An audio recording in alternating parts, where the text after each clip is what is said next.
Well, we are just about to wrap up this book, Magic Tree House number 2, The Night at Dawn, Chapter 9, Under the Moon. Jack froze.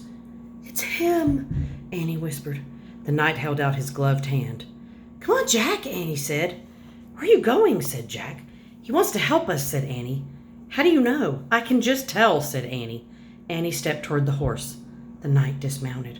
The knight picked Annie up and put her on the back of his horse. "Come on, Jack," she called. Jack moved slowly toward the knight. It was like a dream. The knight picked him up too. He placed Jack on the horse behind Annie. The knight got on behind them. He slapped the reins. The black horse cantered beside the moonlit water of the moat. Jack rocked back and forth in the saddle.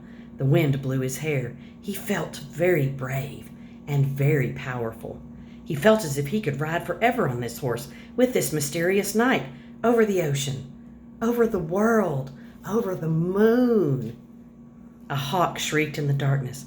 "There's the treehouse," said Annie. She pointed toward a grove of trees. The knight steered the horse toward the treehouse, toward the trees. "See, there it is," Annie said, pointing to the ladder. The knight brought his horse to a stop. He dismounted and helped Annie down. "Thank you, sir," she said, and she bowed. Then Jack, "Thank you," he said, and he bowed also. The knight got back on his horse. He raised his gloved hand. Then he slapped the reins and rode off through the mist. Annie started up the tall ladder and Jack followed. They climbed into the dark treehouse and looked out the window. The knight was riding toward the outer wall. They saw him go through the outer gate. Clouds started to cover the moon again. For a brief moment, Jack thought he saw the knight's armor gleaming on top of a hill beyond the castle. The clouds covered the moon completely, and a black mist swallowed the land. "He's gone," whispered Annie. Jack shivered in his wet clothes as he kept staring at the blackness. "I'm cold," said Annie. "Where's the Pennsylvania book?" Jack heard Annie fumble in the darkness. He kept looking out the window. "I think this is it," said Annie. "I feel a silk bookmark." Jack was only half listening. He was hoping to see the knight's armor gleam again in the distance. "Okay, I'm going to use this," said Annie, "because I think it's the right one. Here goes, okay? I'm pointing. I'm going to wish. I wish we could go to Frog Creek."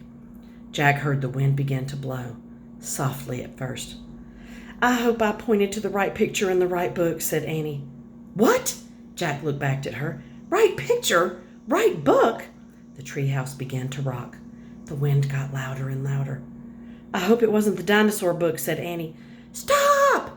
Jack shouted at the treehouse. Too late. The treehouse started to spin. It was spinning and spinning. The wind was screaming. Then suddenly, there was silence. Absolute